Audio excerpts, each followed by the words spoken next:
பிளாசி முதல் செங்கோட்டை வரை உரை ஓவியம்.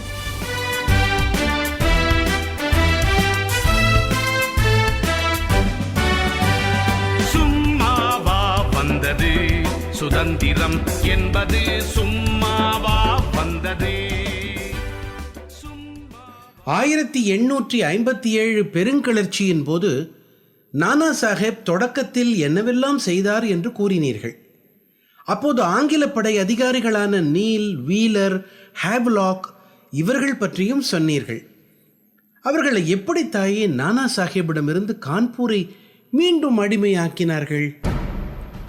மகனே சிவா, 1857 முதல் சுதந்திர யுத்தத்தில் பெரிதும் பேசப்படுவது 2 இடங்கள்தான்.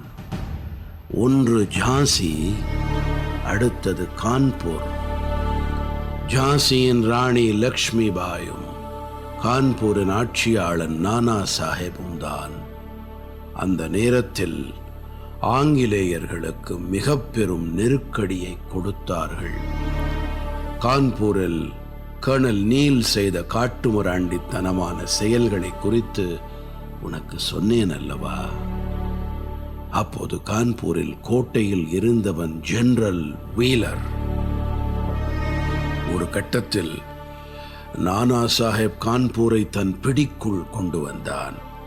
அப்போது வீலர் தலைமையில் ஆங்கிலேய இராணுவ அதிகாரிகள் நானா சாஹேபுடன் ஒரு சமாதான உடன்படிக்கைக்கு முன் வந்தார்கள். சமாதான உடன்படிக்கை ஆங்கில மொழியில் தயாரிக்க தொடங்கிய போது நானா சாஹேபின் தளபதி அசீமுல்லா கான் அதற்கு எதிர்ப்பு தெரிவித்தான். உடன்படிக்கை எங்கள் நாட்டு மொழியில் எழுதப்பட வேண்டும், அந்நிய மொழி ஆங்கிலத்தில் இருக்கக்கூடாது என்றான். அதன்படி அந்த உடன்படிக்கை ஹிந்தி மொழியில் எழுதப்பட்டது.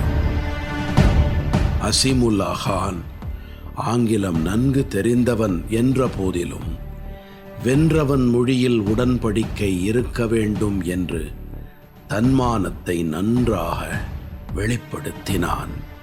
ஆனால் சதி சௌராவில் நிகழ்ந்த பீபீகர் படுகொலைகள் ஆங்கிலேயர்களை பெரிதும் ஆத்திரத்தில் தள்ளியிருந்தது. ஏற்கனவே திடீர் கிளர்ச்சியால் பஹாதுர் ஷா ஜஃபர் தலைமையில் தில்லி வீழ்ச்சி அடைந்தது ஆங்கிலேயர்களுக்கு பெரும் அதிர்ச்சியை கொடுத்திருந்தது. கிளர்ச்சியின் வேகம் அவர்களுக்கு கிலி ஏற்படுத்தி இருந்தது. கவர்னர் ஜெனரலாக இருந்த கன்னிங் உடனே சில உத்தரவுகளை பிறப்பித்தான். சீனா நோக்கி சென்று கொண்டிருந்த மீட்பு படையை கல்கத்தா திரும்ப கட்டளையிட்டான். பஞ்சாபில் இருந்து முதன்மை கமிஷனர் ஜான் லாரன்ஸ் இயன்ற அளவுக்கு சீக்கிய ஐரோப்பிய வீரர்களை தில்லிக்கு அனுப்புமாறு கூறினார். இலங்கை ஆளுநருக்கும் இயன்ற அளவு போர் வீரர்களை அனுப்பி வைக்குமாறு உத்தரவிட்டார்கள். ஒருபுறம் மெட்ராஸில் இருந்து வந்த colonel James George Smith Neill பனாரஸையும் இலகாபாதையும் கபளீகரம் செய்தான்.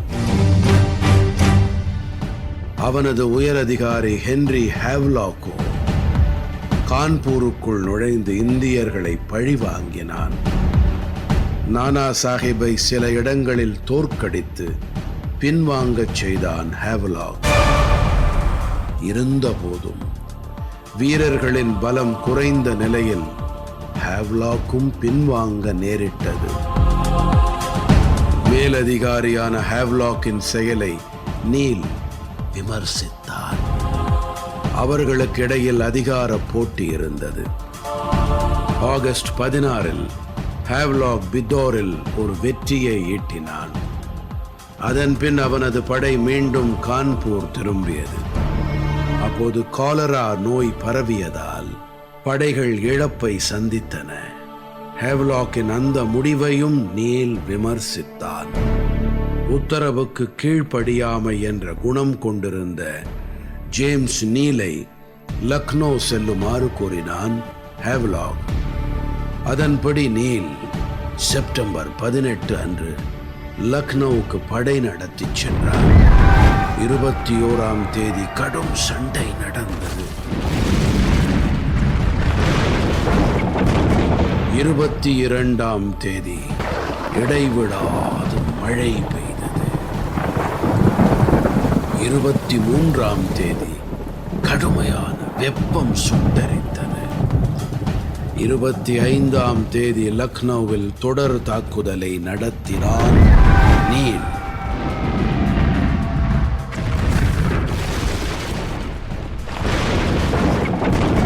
அவனது படைகள் லக்னோ நகருக்குள் புகுந்தது.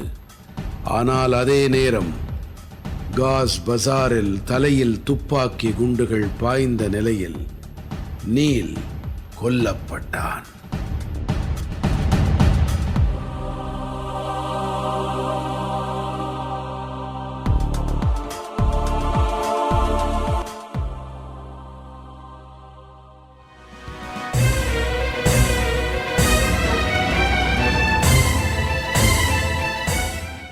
பிளாசி முதல் செங்கோட்டை வரை உரை ஓவியம் கேட்டீர்கள். போரிலே இறங்கிவிட்டால் இன்னல் சூழும் தெரியும். பெற்ற தாய் பசித்திருப்பாள், பிள்ளைக்கது புரியும். அன்னையர்க்கு அன்னையார பாரதியின் துயர் துடைக்க அன்னை தானை அழித்துக் கொண்டோர் எத்தனையோ எத்தனை. படைப்பு சென்னை வானொலி நிலையம்.